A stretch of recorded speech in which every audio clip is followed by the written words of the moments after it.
बिस्मिल्लाहिर्रहमानिर्रहीम। अस्सलाम वालेकुम। सेकेंड ईयर इलेक्ट्रॉनिक्स का सब्जेक्ट है ELTR 233। ठीक है, हमने चैप्टर नंबर 3 शुरू करना है। चैप्टर नंबर 3 का नाम है voltage, ohm and milliampere. ठीक है, VOM कहते हैं, V से बनता है वोल्टेज, O फॉर ओहम और M फॉर मिली एम्पेयर। इसका एक और नाम है, वो क्या है? एवो, A for ampere, V for voltage and O for ohm.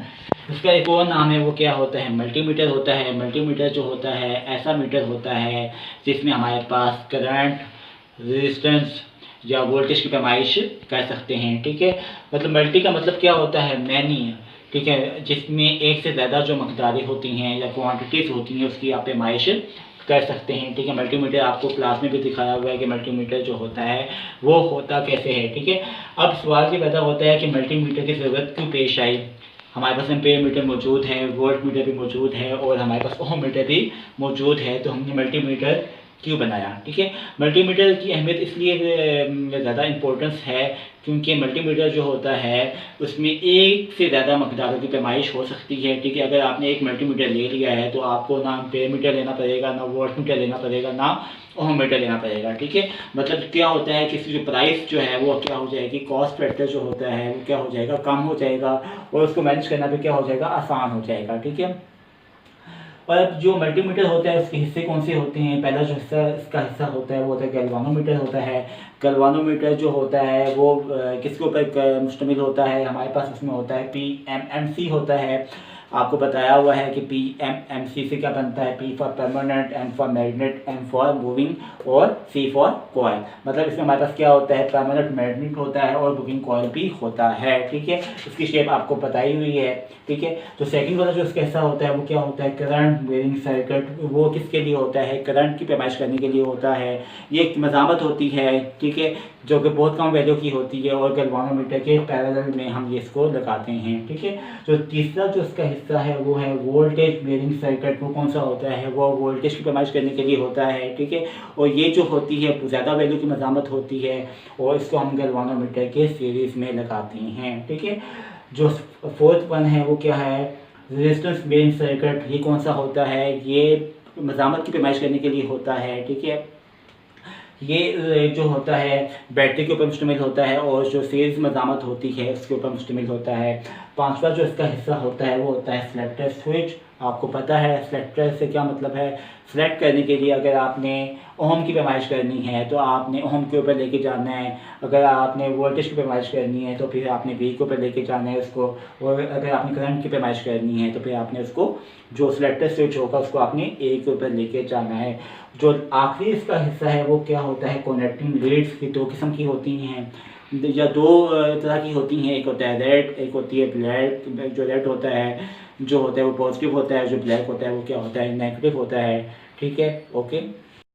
उसके बाद हम आते हैं कि हमारे पास जो वोल्ट, ओम और मिली एम्पेयर होता है या मल्टीमीटर होता है उसके कितनी टाइप्स होती हैं?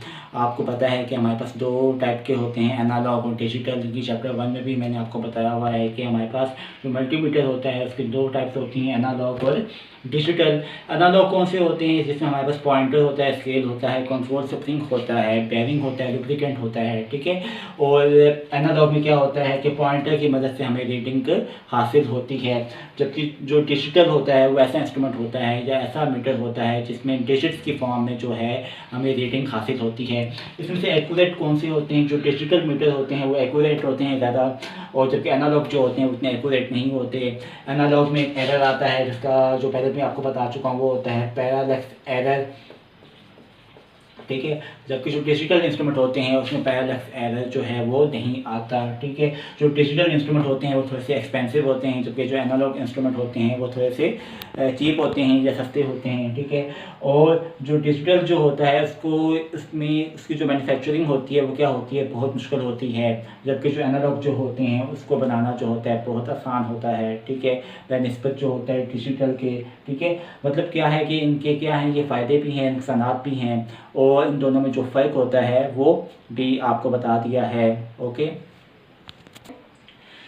जी, अब अगला हमारा जो टॉपिक है वो क्या है कि कंट्रोल, स्केल और रेंजेस क्या होती हैं, जो हम पढ़ रहे हैं वोल्टेज, ओम और मिली एम्पेयर की। ठीक है, जो पहला जो स्केल होता है मल्टीमीटर मैंने आपको क्लास में दिखाया हुआ है, ठीक है। इसमें जो पहला स्केल होता है, ठीक है, वो कौन सा स्केल होता है, वो होता है ओहम की पैमाइश करने के लिए, ठीक है। अगर मल्टीमीटर देखने का आपको इत्तेफाक हुआ हो तो उसमें जो पहला स्केल होगा वो कौन सा होगा, ओहम वाला होगा। ओहम से क्या मुराद है कि अगर आपने रेजिस्टेंस की या मज़ामत की पैमाइश करनी है तो फिर आपने इस स्केल को देखना है, ठीक है। ये स्केल जो होता है नॉन यूनिफॉर्म होता है। नॉन यूनिफॉर्म से क्या मुराद है, ऐसा स्केल होता है जिसमें जो लाइनें होती हैं उनके दरमियान में फासला जो होता है वो बराबर नहीं होता।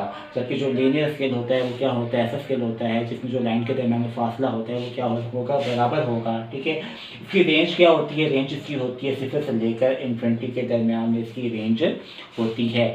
जो ओहम की वैल्यू आएगी वो 0 इन्फिनिटी के दरमियान में आएगी।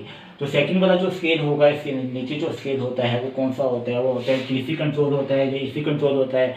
अक्सर जो इंस्ट्रूमेंट में डीसी कंट्रोल होता है और बाद में जो होता है एसी कंट्रोल होता है, ठीक है। डीसी कंट्रोल जो होता है वो ऐसा स्केल होता है जो डीसी पोटेंशियल डिफरेंस को 2 पॉइंट के दरमियान में फाइंड आउट करने के लिए इस्तेमाल किया जाता है, ठीक है। ये स्केल जो होता है यूनिफॉर्म होता है। यूनिफॉर्म से क्या मुराद है, ऐसा स्केल होता है जिसमें जो लाइन के दरमियान में जो फासला होगा वो क्या होगा, बराबर होगा। जो 0 और 1 के दरमियान में फासला है, जो 1 और 2 के दरमियान में फासला है, जो 2 और 3 के दरमियान में फासला है वो क्या होगा, बराबर होगा, ठीक है। और इसकी जो रेंज होती है वो क्या होती है, 10, 50, 250 और 500 तक इसकी जो है रेंज हो सकती है, ठीक है।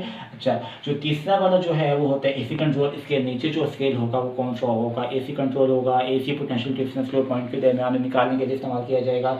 और ये स्केल भी जो होगा ये भी यूनिफॉर्म होगा और यूनिफॉर्म होगा या लीनियर होगा और इसकी रेंज भी वही होगी जो डीसी कंट्रोल वाली जो होती है रेंज वही होगी। जी, और सबसे लास्ट वाला जो स्केल होता है वो होता है डेसिबल कंट्रोल स्केल और रेंज। डेसिबल जो होता है मोस्टली जो होता है पावर रेशो की कैलकुलेशन करने के लिए इस्तेमाल किया जाता है। ये स्केल जो होता है हमारे पास सबसे आखिर में होता है। पहला होता है ओम की पैमाइश करने के लिए होता है। दूसरा जो स्केल होता है वो डीसी कंट्रोल के लिए होता है। जो तीसरा होता है वो एसी के लिए होता है और जैसे लास्ट में होता है वो होता है डेसिबल के लिए होता है। ये अगर आपने ट्रांजिस्टर के आउटपुट को फाइंड आउट करना है या आपने किसी भी पावर रेशो को कैलकुलेट करना है तो उसको ये डेसिबल वाला जो स्केल होगा वो आप देखेंगे और इसके ऊपर देख के आप जो रीडिंग जो है वो आप नोट कर लेंगे। ओके जी, ये तो हमारा चैप्टर 3 का लेक्चर नंबर 1 जो है वो ख़त्म हो गया है। इसमें हमने बेसिक चीज़ें पढ़ी हैं। मल्टीमीटर होता क्या है, मल्टीमीटर के हिस्से कौन से होते हैं, ठीक है, और मल्टीमीटर के जो स्केल होते हैं वो कौन से होते हैं और किस मकसद के लिए जो है हम इसको इस्तेमाल करते हैं, ठीक है। ये लेक्चर नंबर 1 आपका जो है कंप्लीट हो गया है। Thank you very much.